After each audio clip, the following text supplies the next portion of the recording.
Welcome to the next episode of For the Sake of Heaviness. My name is Merciful Mike, and as always, I'm here with the legendary, the crazy, the legendary The big intro. Butch Ballich. Butch Ballich, the legendary Butch Ballich. All right, guys, today we're here Don't you with forget it. nobody will ever forget Butch Ballich.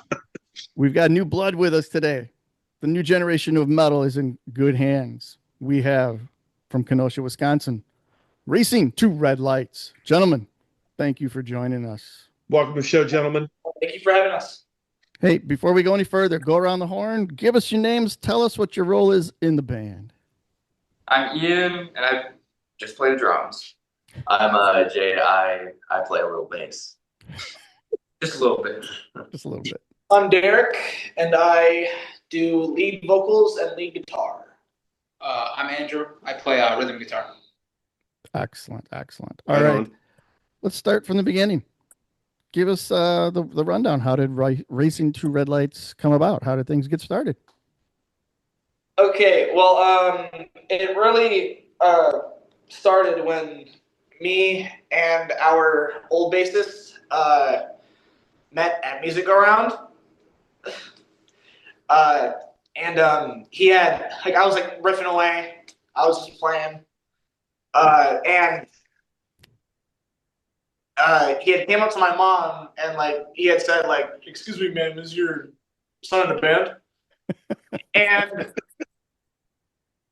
she had said "Not that I know of," and we had merged because me and Andrew were trying to start a band and we needed a bassist and a drummer, and just so happened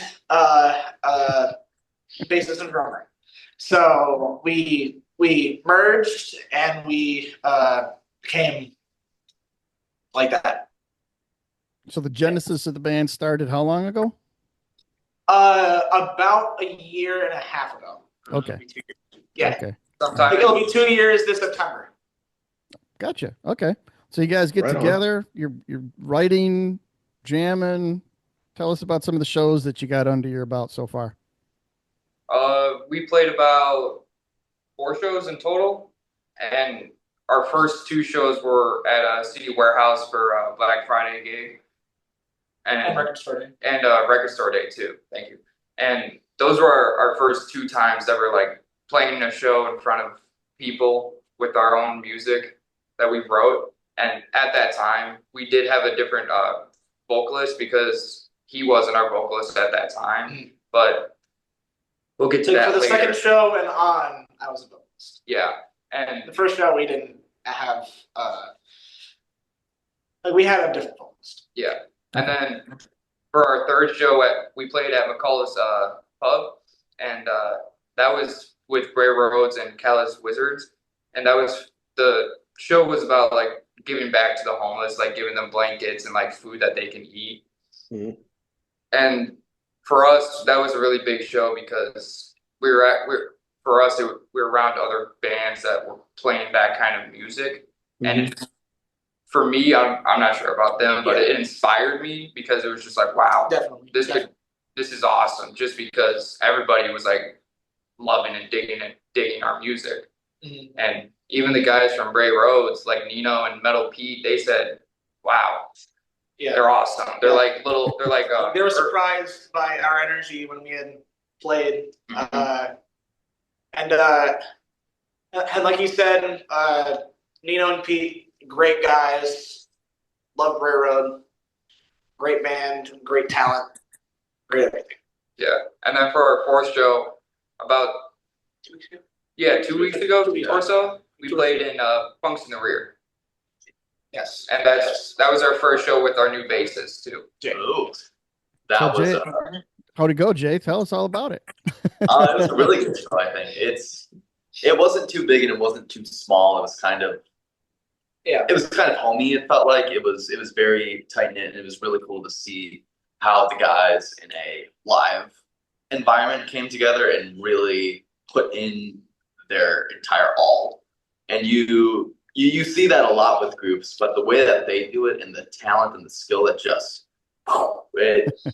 It's really awesome to see and to be around. It's really inspiring to get to be with. Yeah. That's awesome. He was going crazy. Like he had the energy right off the jump. Yeah. There's no better way of Yeah. Yeah. Jay's How were not the type of bassist to like just plant your feet and just sit still the entire show like Ian Hill from Judas Priest. He'll move around. That's a call out. He'll move around throughout the stage and everything, jump up, have a blast. He just loves music and gets just so embraced in it. He just has such a great time. You have fun. Yeah. That's the key. Nice. How were the crowds at the shows? Were you able to like? Were they cool? You feed off that energy and Oh yeah. have that cycle. Especially our first gig. Our first gig was probably the most people watching us. It was like Ian had said, it was at CD Warehouse, and it was packed. Yeah. Like it was like people out the door packed. Mhm. Like That was the Nice. first time the CD Warehouse has ever put on like a show like that. So everybody was like really happy about it and really excited to like go see live music. yeah, And it was like packed. Like everybody was like this, like Yeah. super close. yeah, next to like each shoulder other. to shoulder. Like Yeah. it was an insane crowd, especially for a first gig. It was a really big crowd for a first gig. So like the shakiness and the nervousness when we were up there was definitely skyrocketing. But yeah. The other gigs, the crowd was again really good. Like I love doing, like interacting with the crowd and all that. Cool. And yeah, it's like really cool just to see people from the area coming in to support us. Mhm. And we just love seeing more people, and especially regulars, like people that come from like several gigs, and then they just keep coming to more gigs and more gigs and more gigs, and like just keeping up with us and seeing us play. It's really something else. Very cool. That's awesome. So let me ask you, Derek, how did it feel transitioning into doing vocals and lead guitar? Like I had been like playing guitar for like almost 10 years at that point. And I was, or like past 10 years. But I was really nervous at first. I mean, like I like first started like at practice, like we had just like gotten a mic set up, we did all that. And it was like a really like, it was like kind of like a gradual process, but like also because like I was trying to like still like write some more stuff and like think of how to properly sing. Mm-hmm. But it was a really like it was a smooth process, transitioning into singing and playing. I think it's really impressive. You don't see many people doing lead and singing. I think you get more rhythm players doing it, and and the ease that he does it at is so impressive. Mhm. So constantly that he's able to go through a set and just keep hammering. It's really cool. Derek, have you wanted to sing, or is it something you kind of like one of those things where it was like you guys were all looking at each other and was like, who's going to sing now that we need another singer? I was definitely like when I was a kid, I used to sing a lot. Like in the like my last year of high school, this past year, I was also in choir. Nice. I was actually in the top choir. But it was I mean, like singing was like a backup for me, really. But like I always wanted to do something with guitars, but like singing, I was just like all right, like I'll do it if no one else is gonna do it. But yeah, it was like that at first, but like I just like I liked condensing it all and being able to do both. Yeah. Because it's really fun. It's really fun singing and playing and like all of that. It's like being in this band is fun. Yeah. When Nice. our first vocalist left the band, that we were at that point where we're kind of like saying who's gonna sing now, and at that point Derek did have like a bad stutter, so we were kind of like I still do it. it's got a lot better. Yeah. Like we were It's got a kind of lot like maybe one of the other three of us should sing because of Derek's stutter, but as we grew as a band more, the more his stutter went away, and then we all kind of agreed, screw it, let him sing. Yeah, and then after that, his stutter is just non-existent, and he's a great, and he does the job fucking phenomenal. Yeah, still, he's a great vocalist. He does what he can, and he does it good. Yeah, I was gonna say we were like, maybe we should do it because not like being mean or nothing. Yeah. And then he did it, and we're like, never mind, that's such a problem. Yeah, pretty much. I just take it away from there. Yeah, you can got have it. Yeah, exactly. That's your job. Well, let's take it a step further then, guys, because you've got a brand new EP that's about to be released. Yes, we do. Yes, So- we do. And it'll be coming out this fall. Tell Butch and I about the recording process of that, you know, through everybody's job as far as getting the EP out and their performances all the way up through the vocals and everything. How did that go? So, like when we first started it, they recorded like scratch tracks, so then I could give my drums and practice to it before Metal Pete came out here and set up like 25 different microphones just for the drums, and he recorded everything and helped me through it too, so I could get the process easier. And because that was my first time ever recording like drums at all, and before they like came here, I was kind of nervous that morning, but then as like the day went on, I was like, I'll be fine. And it's not going to be that hard. Just don't overthink and just play. But like I said, Metal Pete helped me through everything, and he's such a great guy and one of the nicest people you'll ever meet. He can talk your ear off about anything. Like plus like the recording process for the drums took like 2 or 3 hours total. No, it was like was it like 5 or 6? Yeah, 5 or 6 hours. No, I mean you Yeah. Feel it, man. did good. I was worried I that also got in there a little bit later too. I was worried about me having to go into the next day and then having to come back out. So that was on my mind, but in reality, I finished it all in one day. Yeah, And I was really impressed with myself that I was able to do that. I was impressed. Yeah. So how about guitars and bass and vocals? How did that go for you three? Well, I mean, like the rhythms, me and Andrew both did the rhythms, and I think the process went by really smooth. Aside from some technical difficulties with my guitar, it was a really smooth process. It didn't really take that long. It only took a few weeks, or it was like a week or two. No, to get both the total. In total, it was like 2 or 3 months. Yeah. But the recording of the rhythms were really good. Leads did take a little bit more time. Although we had the material written, I was just I had a brain fart at that moment. No, you didn't have a brain fart. You were just nervous because I was really nervous. It was the first song we were doing as well. Yeah, this is our first time ever recording. Yeah. The nerves were so high. Yeah, I think it's. I feel like I could hear the sweat through the strings. You know, I could just hear the exhaustion. I guess the tears in the pickups. It's really easy to come into it and start to demo out and be like, "Oh, this is the rough draft." But as you get into the nitty gritty, it's But the main person that really helped us with, well, not us, Derek and Andrew and Dave with the guitars and bass. It was Nino, and he did everything. Mm-hmm. He sat down in that chair and pressed the big red button that pressed record. Yeah. And helped us through all of it. Helped us learn how to, if we want to record at home.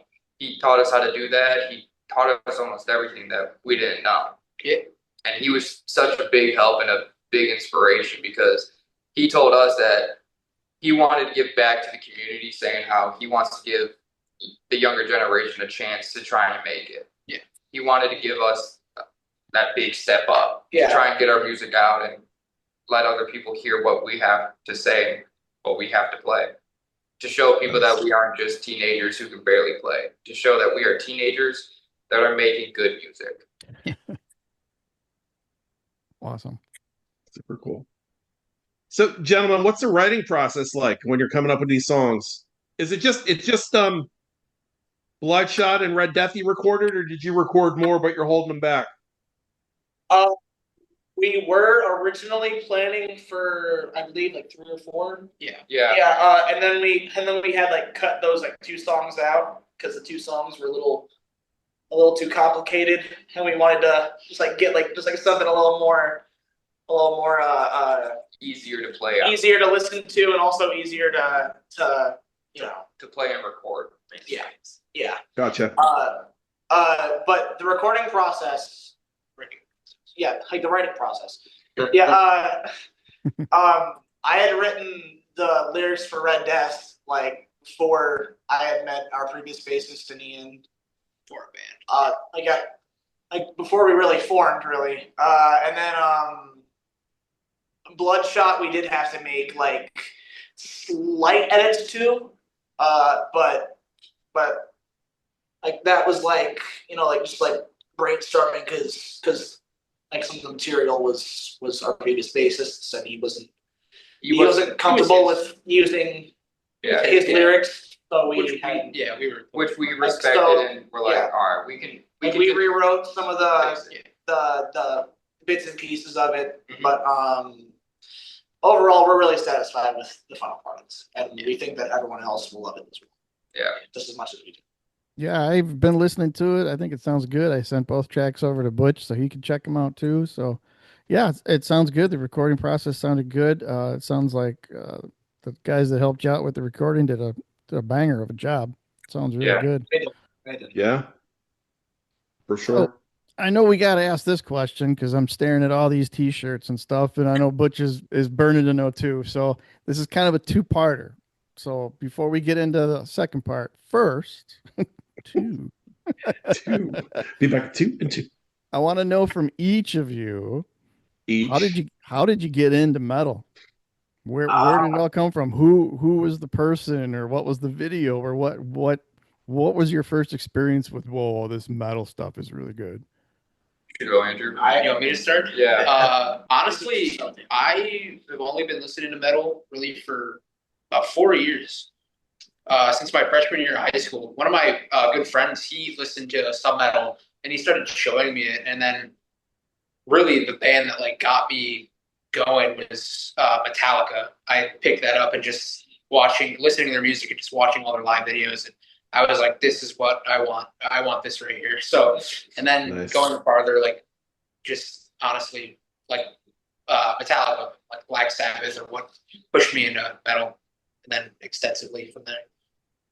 Yeah, like as a kid, I was more of like a classic rock guy, and over the past like few years, my music taste has gotten heavier and heavier and heavier. But like it once again did start out with Metallica. It was about the same time he had gotten into it, and then I found the other band, which these guys are definitely sick of me talking about, which is Megadeth. Screw you. Love it. Yeah, You guys. Megadeth was definitely like that was the like Breaking point. like like that was the turning point. That was where everything was like, all right, Metal. lock the hell in. Lock the hell in. This is your life now. I think I kind of do not listen to metal that often. I come from a more jazz background. I do a lot more classical things, but I listened to a lot of Slipknot, I think, and that was kind of it was either pop punk as the heaviest thing or Slipknot. And then joining these guys, they played a lot more thrash stuff, and so I was like, I'll listen to it, I'll give it a show. And I don't listen to it a ton, but it's kind of through them that I get that insight. But grown to be more of a more recent kind of metal guy. So I do a lot more like synthy related stuff, just more mainstream, I think, and more modern. The breakdowns are always my favorite part of the mainstream thing. Hey, Jay, don't let anybody sell you short because jazz is metal, dude. I think It Butch would is. agree with that too. You put on some Mahavishnu or Return to Forever. I mean, there's definitely Oh, some fuck, there you go. dude. There's tons of riffs in there, man. That stuff will blow your mind apart. All right, Ian, how about you? So I didn't really get into metal like through a song or like a music video. My dad, Merciful Mike, kind of brought me into it because he was showing me like, no, not showing me, because I would hear like his music in the basement, and I was in like maybe the fourth grade when I was like starting to like ask questions and stuff like that. And then while I was still in the fourth grade, he took my our family to go see the band Kiss, and I feel like that was kind of like the point where I was like, yeah, I love this music. And after that, he just started showing me like more and more bands like AC/DC, Judas Priest, and more bands like that. And then I kind of just started to find other guys, see like how they would play and other music, because that's just how it worked for me. And I like to say I have a very wide variety of music genres. Like I don't just stay to one music genre. I kind of like to go all over the place. Like with Typo Negative, how they're kind of some of their songs are like slower and heavier and let the notes breathe. And then other times I like to just immediately swap it for like Mayhem or something like that. It's just completely different. I just love all kinds of music, really. It's just how each artist or band like gets inspired and how they make their own. That's what does it for me and what they do for that song, for that album. So for me, music's like a really big part of my life. And it helped me through a lot of hard times for me. Helped me get through a lot of things that happened in my life. And even like my dad told me, he said, music does something weird that you don't know how to explain, saying how it can help you get through the hardest points in your life. And if you put on a certain album, certain song by a certain band, they'll just get you through the rest of that until you're okay again. So for me, I thank my dad a lot for getting me into music and heavy metal and thrash. Nice. Okay, so here's kind of like the second part that goes along with it. Now that you Part guys two. have told us like how you arrived at metal, as you guys continue as a band and you're writing and playing, each one of you, who's your major influence that really, gives you that inspiration to play? For me, like at least currently, my big influences are Pantera with like Dimebag Darrell specifically, and really Death with Chuck Schuldiner.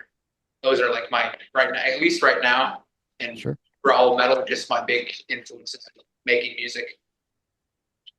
Like I would say my biggest influences are definitely Megadeth and My Chemical Romance as well, vocally, because like if you just like listen to like some of the earlier Mike Hem albums, the like guttural like screams, Sure. just like, it has a lot of like emotion behind it, Mhm. and that's what really like just like got me into that. Because like I got into Mike Hem like when I was like in, like third or fourth grade, so like I was like really like vocally Mike Hem, like vocally and musically Megadeth, but like mainly vocally like Megadeth and My Chemical Romance. Cool. I think for me, I come from not metal, and so the inspiration I take is not metal. And I really like Chris Wolstenholme from Muse. I think he's just got like he uses his fingers and he plays so fast and so Muse can be metal, I guess. But I saw him live and that was really like I want to be able to be like that. And I like going like melodies over over anything else, I think Down Weeks is a great show force of that, and it's something that I take a lot of inspiration from. That's awesome. Mhm. I mean, I think for me, since the band that got me into all of this, for me, it's Kiss, and it's Kiss, Metallica, just because for when I started getting more like heavier and thrash music, I started listening to Metallica, and I was like, wow. I had no clue who they were at that point. I was like, wow, they can really play. They're fast and heavy as shit. You lived under a rock for a while, huh? Yeah, I was. And for I have me, no idea who Metallica is. well, screw you. This is great, but Thank you guys. I'm going home. But yeah, those are the two bands that really inspire me. Gotcha. Okay. So, in terms of moving forward and writing new original music, for me, I hear a lot of the bands that you talked about in your music. Bloodshot, reminds me a lot of Megadeth, like specifically around like Rust in Peace and Cryptic Writings, that era, and then Red Death. There's a lot of Metallica. That solo section in the middle has a big like Ride the Lightning kind of like undertone to it. Are you aiming to like go in a thrash direction, or where do you see your music going? Do you leave it open as to where you're going to go, or have you guys talked about the direction you want the band to head in? I feel like we've all kind of agreed we're not set in stone for one music genre. We're really all over the place because like you said, like how Bloodshot has that like Megadeth kind of feel, and then same with Red Dead has that Metallica solo feel. But we wrote a song called Harmed, and it's not super slow. It's like a slow, like doomy a song. doom-ish song, like doom-esque, and especially the vocals. Mm-hmm. And for one of our songs, it's called Armageddon, and that's just like Exodus mixed with like Slayer. It's just it's so fast, like really fast and complicated and convoluted. And what I like to think is, since all four of us, our music genres are so widely different, we all take inspiration from each of those bands, and then we kind of just like fuse them together and see what works, what doesn't. Yeah. Awesome. So kind of building on what Butch just said, as a band collectively, what are your goals for, like, say, the next year, and the next time frame of 1 year? What do you guys want to accomplish? What are the goals you guys are thinking of? I was thinking Like probably the first album. Yeah, we would at least try to produce an album. Yeah, or at least Get enough content. Get enough content, and at least get maybe a couple more shows under our belts. Especially with Jay. And also just like growing our fan base and like interacting with fans, you know. Yeah, and not making people, but like hoping people will get into our music. Yeah. I think as long as we continue to enjoy what we do and to kind of keep the creativity at the all-time high it's been at, the goal is to maintain that, grow from it, and everything else kind of falls under that. And then so whatever we get to, we'll get to, and whatever we'll hold till next year. So like keep going. Like how Jay just said, like keep the creativity at an all-time high. Like last Thursday, us three, because Derek had something going on that day. We wrote like a slow, kind of stone. It's like stoner doom beat. Yeah, stoner doom metal kind of like vibe to it. And it was kind of my bad. But like all three of us were just kind of noodling around, and then like we all like made something work, and we all were just kind of jammed into that, and it just went on from that, and it just sounded really cool. And we were kind of thinking maybe we should turn that into a song. Gotcha. I don't know, man. It seems like the four of you gel real well. Yeah. Seems like the level of fun is definitely there, and you guys are Oh, for sure. seriously like really not only enjoying creating music together, but I think the four of you just enjoy hanging out with each other. You know, you guys are having a good time. I mean, I don't care if we don't play one day. If I'm just hanging out with these guys, I'll have a fucking blast no matter what. Oh, yeah, for sure. Oh, this guy's in seventh grade. Yeah. Yeah. I Just don't. before the beard. Yeah. Like, oh yeah. Like when it was a baby face. We've been trying to get him to shave it for almost a year. It won't happen. He It won't needs to. It's not- Like that's your look though, you know. Yes. All right. No. So what's the name of the EP, guys? Just so once it is Steam released Red. and we can help promote it for you. What's it going to be called? Like the EP is going to be called Seeing Red. Like Butch said earlier, it'll be Red Death and Bloodshot. It's like we're really excited to just get our music out there and for people to learn to know who we are and what we do. It'll really help once shows start going under and people ask where can we listen more, or Sure. It's just useful to have. I feel like when you have like the physical copies, it just kind of boosts that morale of look, we have this. Sure. And sorry, I'll keep going. But yeah, it's gonna be awesome once that EP comes out. Yet again, Nino and Metal Pete, they helped us record everything, but the guy that's doing the most work is their mix and master Ian, who's making it sound professional and like awesome as hell and just fucking amazing. Yeah. So those three guys helped us out a lot and giving us this kind of a push. That really it helped us really. And we are eternally grateful. Yeah. Very grateful that they did this for us and took the time out of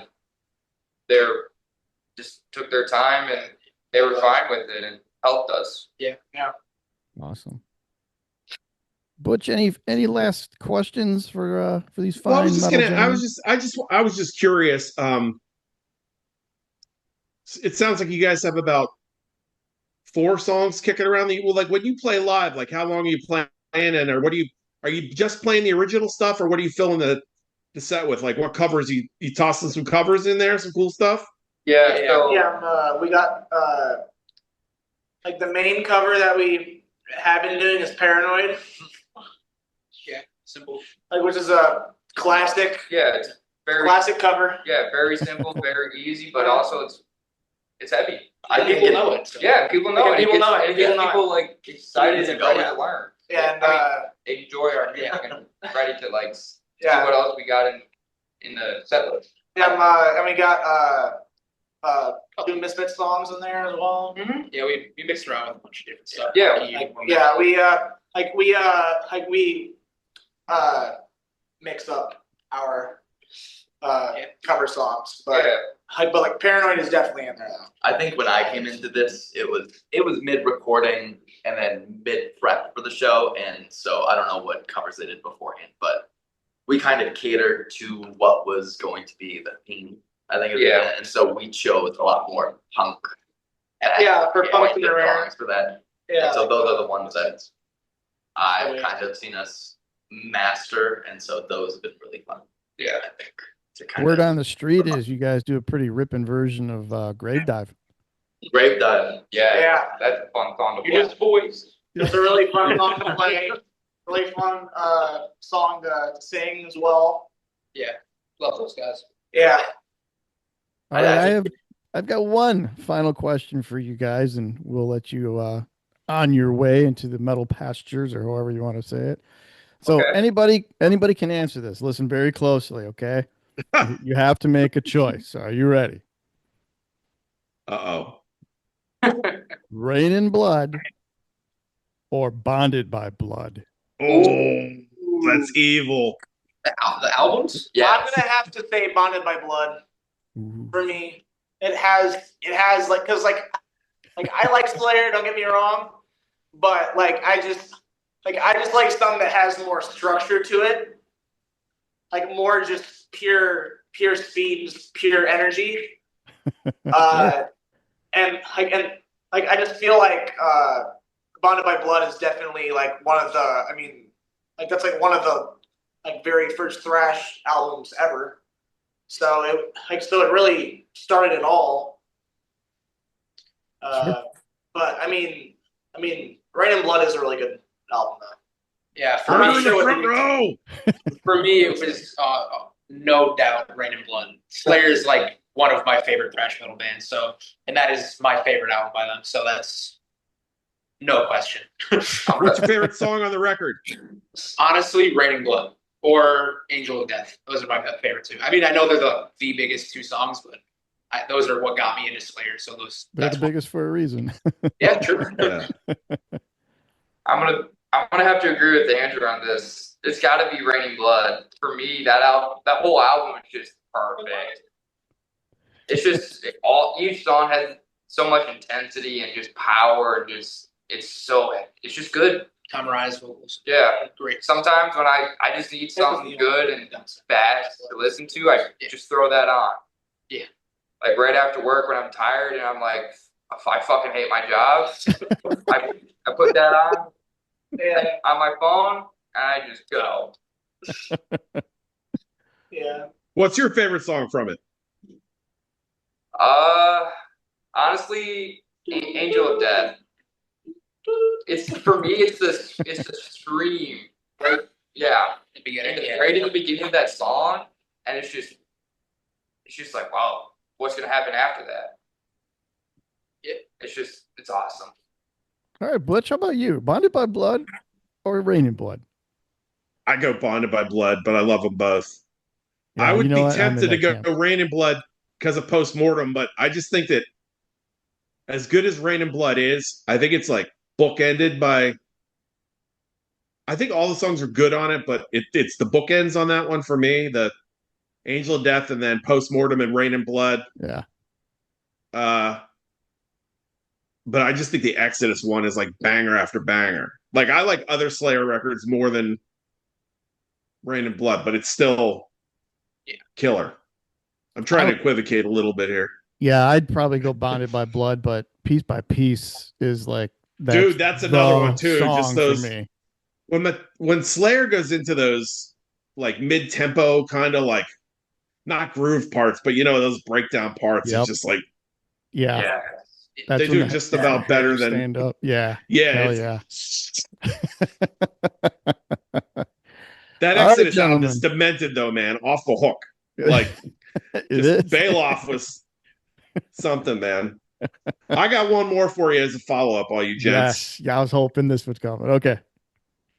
Ride the Lightning or Master of Puppets? I'll go first. Master of Puppets for me. That's my second favorite Metallica album, but I love the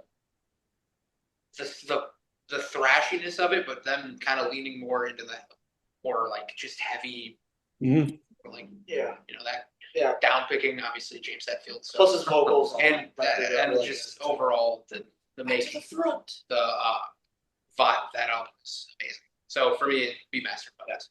I would probably say Ride the Lightning, just because like I really like just the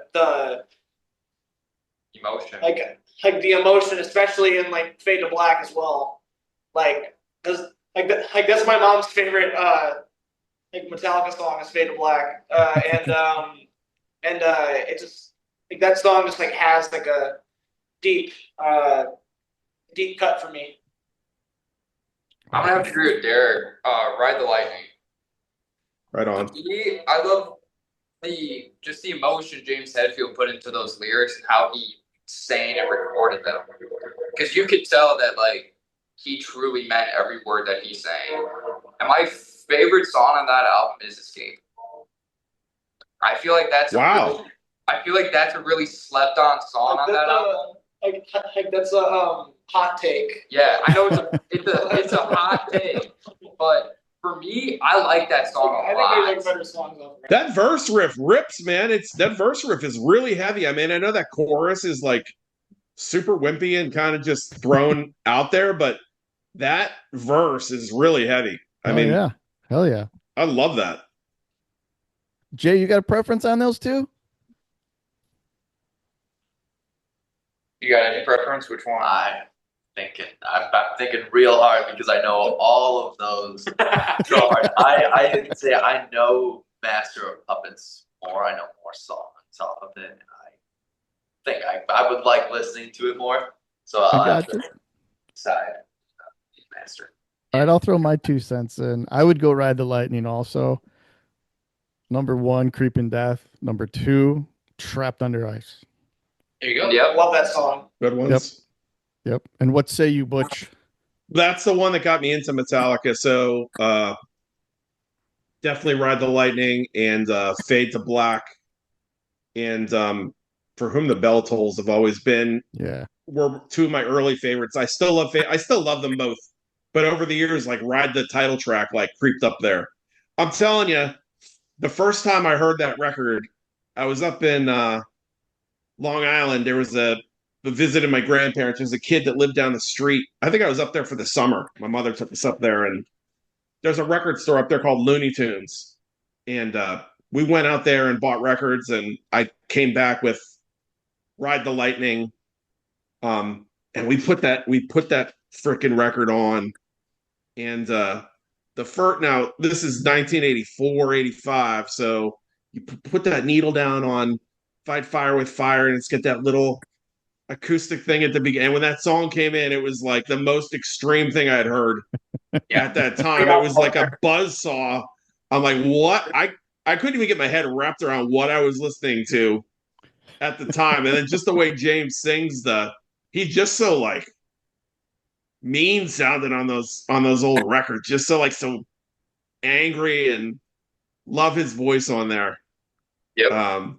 Yeah, I mean, I wish I could go back and hear it for the first time. It's one of those records like I wish I could go back and listen to it all over again. Yeah. And I'm jealous of anyone that gets to hear it for the first time. Yep. Those were the days you chase that high forever for hearing some of those classic songs for the first time, man. You chase that all the time. So, okay, guys, it's been a pleasure. Thanks for taking some time out, you, gentlemen, out with me and Butch. Of course. Thank you for having us. So we will keep an eye out for Seeing Red, the EP, Racing to Red Lights. Going to be on, looks like Bandcamp, right? We'll look for release on Bandcamp. Spotify, all that. We'll keep an eye out. We'll try that again. We're gonna promote. We'll push. We'll do whatever we can for you guys. Okay. So, like Butch always says, don't be a stranger. You guys are welcome to jump back on whenever you want. Yeah. All right. So, yeah. We had a great time doing this. Thank you for having us. Anytime. Absolutely. Love it. All right. If you've had a good time watching, for the sake of heaviness, hit the comment button. Tell us what you think. Like, subscribe, share, all that good stuff. And we will see you all on the very next episode. Bye-bye. For the sake of heaviness.